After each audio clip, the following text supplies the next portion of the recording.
Hello everyone, welcome to my channel Inggrisan Yuk. Hari ini kita mau belajar grammar yaitu present simple tense. Nah, untuk mengerti penggunaan present simple tense, yuk kita pelajari dulu when do we use this tense? Kapan sih kita mau pakai present simple tense ini? Yang pertama, we use present simple tense to express universal facts. Maksudnya, kita menggunakan present simple tense kalau kita hendak menyatakan suatu kebenaran yang universal atau suatu fakta. Contoh, examples, water boils at 100 degrees Celsius. Air mendidih pada 100 derajat Celcius. Itu adalah suatu kenyataan yang universal atau fakta. Jadi untuk menyatakan fakta, kita menggunakan present simple tense. Another example, the earth revolves around the sun. Bumi berputar mengelilingi matahari. Ini juga adalah suatu fakta. Jadi ketika kita berbicara tentang fakta or universal facts, kita menggunakan present simple tense. Lalu kapan lagi? We use present simple tense to express permanent situations. Jadi, kalau ada situasi yang permanen atau situasi yang tetap, setidaknya untuk masa ini itu adalah sesuatu hal yang permanen atau tetap, kita pakai present simple tense. Contohnya, I live in Surabaya. Saya tinggal di Surabaya. Ya, mungkin in the future, di masa depan, saya bisa aja pindah dari Surabaya. Tapi pada saat ini, saya sedang tinggal di Surabaya dan ada kemungkinan saya akan terus tinggal di Surabaya. Jadi kita bisa bilang, I live in Surabaya. Okay? Another example, she works in a hospital. Dia bekerja di rumah sakit. Ini juga suatu hal yang permanen, setidaknya untuk saat ini. Ya, jadi kita menggunakan present simple tense kalau kita berbicara tentang situasi yang tetap. Oke? Jelas ya? Kita lanjut. We use present simple tense to express habits and routines. Jadi kita juga bisa pakai present simple tense kalau kita sedang berbicara tentang suatu kegiatan yang kita lakukan atau rutinitas yang kita lakukan. Examples, I swim 3 times a week. Saya berenang 3 kali dalam seminggu. Nah, ini suatu rutinitas. Walaupun saat ini ketika sedang berbicara, saya tidak sedang berenang, tapi saya punya rutinitas, saya berenang 3 kali dalam seminggu. So I can say, I swim 3 times a week. Kita pakai present simple tense. Okay? Another example, the cafe opens at 8 a.m. in the morning. Cafe itu buka jam 8 pagi. Nah, ini suatu hal yang rutin. Jadi cafe itu selalu buka jam 8 pagi. Kita pakai present simple tense. Untuk rutinitas atau sesuatu yang berlangsung berulang-ulang, biasanya kita juga bisa menggunakan kata-kata seperti always, selalu, usually, biasanya, never, tidak pernah. Jadi ada banyak kata ya yang bisa kita pakai untuk menunjukkan kalau ini adalah suatu rutinitas. Oke, next. We also use present simple tense to express short actions now. Nah, kita juga bisa menggunakan present simple tense untuk menggunakan action atau tindakan pendek yang terjadi sekarang.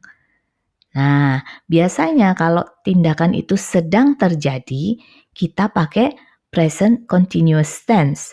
Tapi kita juga bisa pakai present simple tense kalau kegiatan atau tindakan yang terjadi itu terjadi dalam waktu yang pendek. Misalnya, kita bilang, oh, now I understand. Nah, sekarang aku mengerti. Kita nggak bilang, now I am understanding. Ya, contoh lainnya, misalnya di dalam pertandingan olahraga. Biasanya komentatornya akan menggunakan present simple tense. Jadi misalnya pemainnya sedang memukul bola dengan begitu keras, maka dia akan bilang, he hits the ball hard. Dia memukul bola dengan keras. Jadi tidak bilang, he is hitting the ball hard. Oke, next. Kita juga pakai present simple tense bahkan untuk mengucapkan sesuatu in the future. Tidak hanya pada saat ini, tetapi kita menggunakan present simple tense to express future in time clauses. Maksudnya apa? Jadi masa depan ini, future itu dalam bentuk klausa waktu. Nah, untuk lebih jelasnya, yuk kita lihat contohnya. Examples, she won't go out until it stops raining. Jadi, she won't go out ini adalah future tense karena sesuatu yang akan dilakukan di masa yang akan datang. Won't di sini adalah kependekan dari will not. She will not go out. Dia tidak akan pergi sampai, nah ada satu klausa waktu. Jadi dia tidak akan pergi sampai hujannya berhenti. Nah, kita tidak bilang she won't go out until it will stop raining.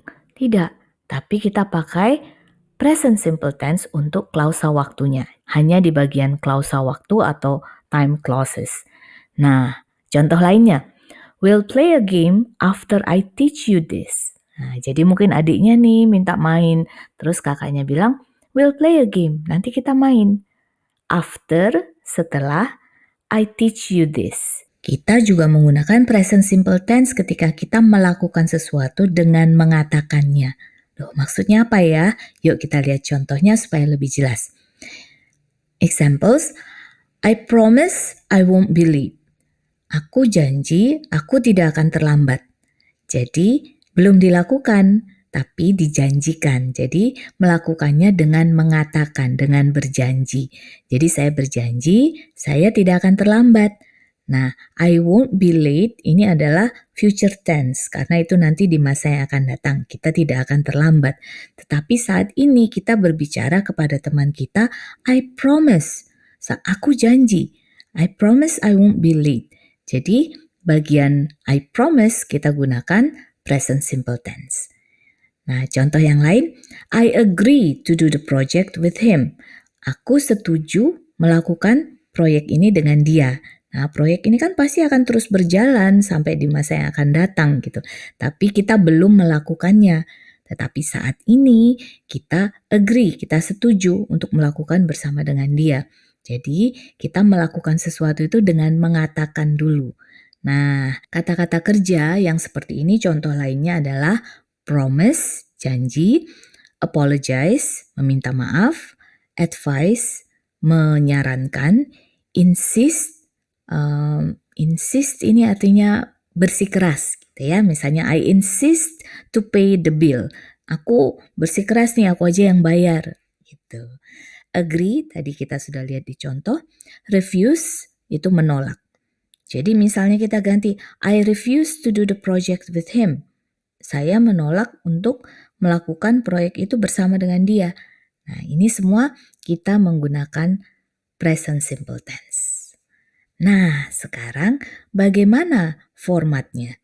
Dalam kalimat positif, we form present simple positive like this. Subject plus verb. Dan verb ini bisa ditambah s atau es atau ies. Ya, jadi dalam bentuk kalimat positif, formatnya cukup sederhana. Subjek ditambah dengan kata kerja. Tapi kata kerja ini, tapi ada yang khusus. Kalau third person singular, ya, jadi kalau subjeknya itu adalah orang ketiga tunggal, we have to add s, es, or ies. Jadi kalau subjeknya adalah orang ketiga tunggal, kita harus menambahkan s atau es atau ies di akhir kata kerjanya. Nah, kita bisa lihat contoh-contohnya di sini. I sing, saya menyanyi. Ini adalah format sederhananya. Kalau kita mau melanjutkan lagi ya, kita bisa menambahkan objek atau keterangan atau lain-lain ya di belakang kalimatnya. Misalnya I sing a beautiful song. Saya menyanyikan satu lagu yang indah. Nah, jadi kita bisa tambahkan sendiri. Kemudian berikutnya you teach, kamu mengajar. You teach English. Nah, kita bisa menambahkan kamu mengajar bahasa Inggris. We study, kita belajar. They swim, mereka berenang. Nah, di sini kita lihat ada perubahan ketika kita menggunakan third person singular subjects, yaitu he, she, dan it. kita bilang he studies. Jadi kita tidak bilang he study, tapi he studies. Kemudian she teaches. Kita tidak bilang she teach, tapi she teaches. Ada tambahan es. And then it swims. Ya, kita lihat ada tambahan s di situ. It swims. So when do we add s, es, or ies behind the verb? Jadi kapan kita menambahkan s, es, atau ies setelah kata kerja? Secara umum, sebagian besar kata kerja itu kita tinggal menambahkan s. Tetapi secara khusus ada beberapa yang kita tambahkan dengan es atau ies. Words end with s, ss, sh, ch, x, o, and z.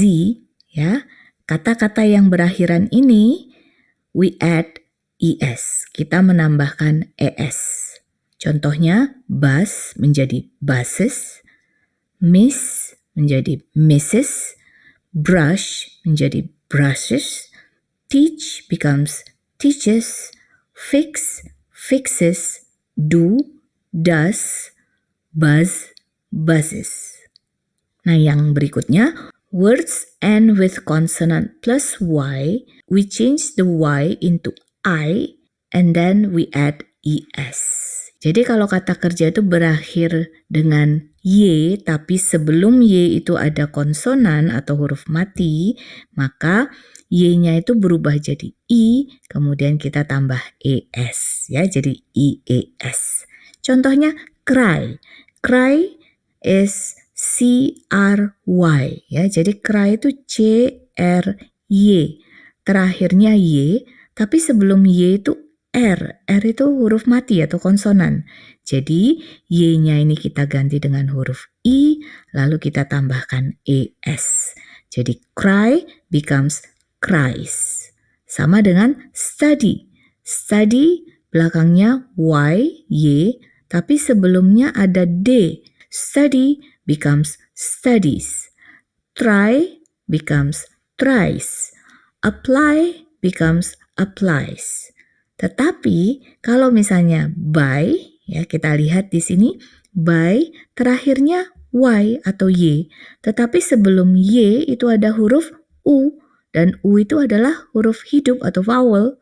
Jadi kita tidak perlu mengubah y-nya jadi i lalu ditambah es, tapi ini kita perlakukan seperti kata kerja biasa, kita tambahkan s di belakangnya.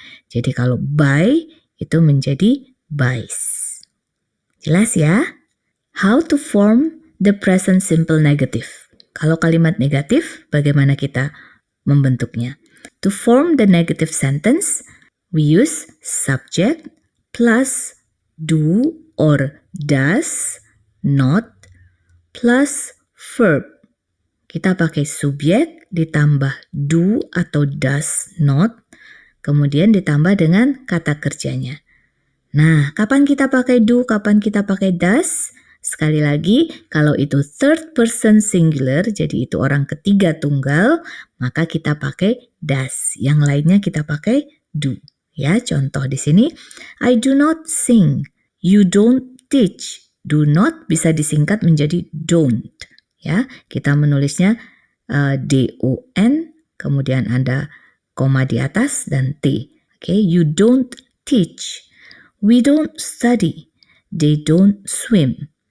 Kemudian kalau orang ketiga tunggal, he, kita pakai does. He does not study. She doesn't teach. Does not disingkat menjadi doesn't. She doesn't teach. It doesn't swim. Ya, kalau kita perhatikan di sini verbnya kembali di dalam bentuk dasar atau base form. Ya, kita tidak ada penambahan s atau es atau ies seperti dalam kalimat positif. Oke, so kita tidak bilang she doesn't teaches. Itu salah. Kita bilang she doesn't teach. Jadi kata kerjanya kembali ke bentuk dasar yaitu teach. Oke, clear everyone? Okay, we continue to the question. Bagaimana kita membentuk kalimat pertanyaan? Present simple question. Kalau present simple question, kita memulai dengan do or does, kemudian subjeknya, lalu dilanjutkan dengan verbnya.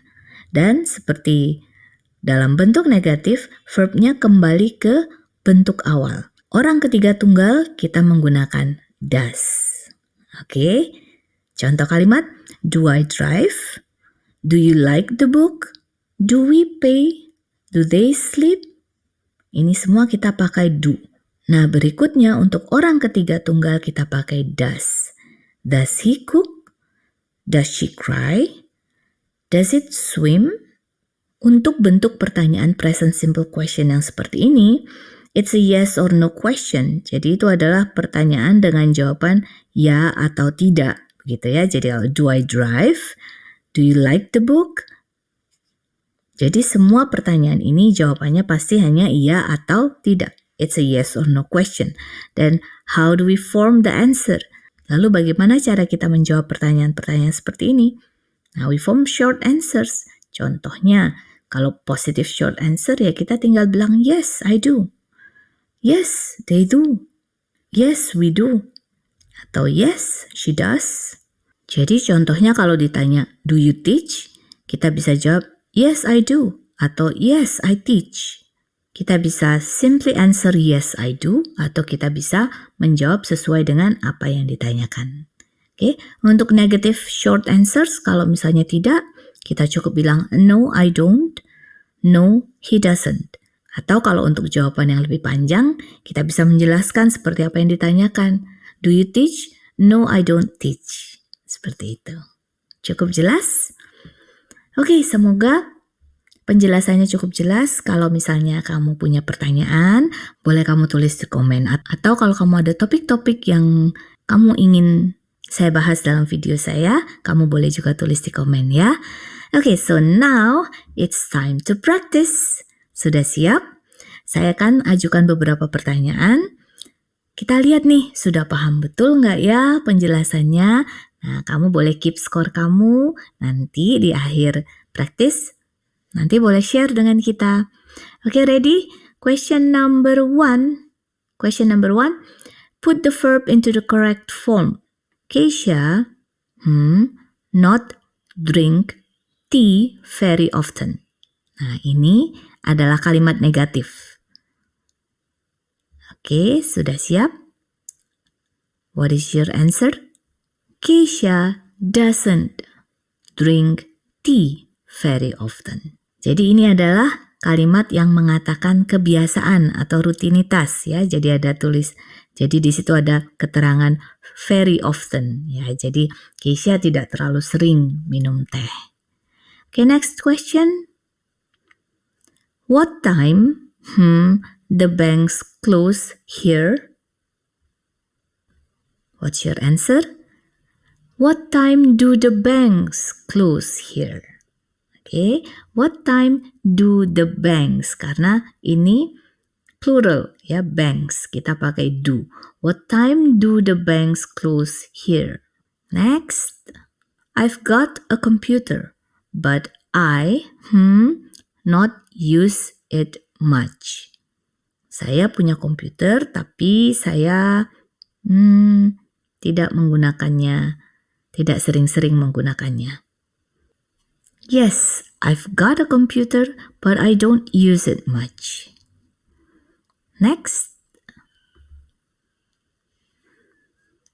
Where Brian come from?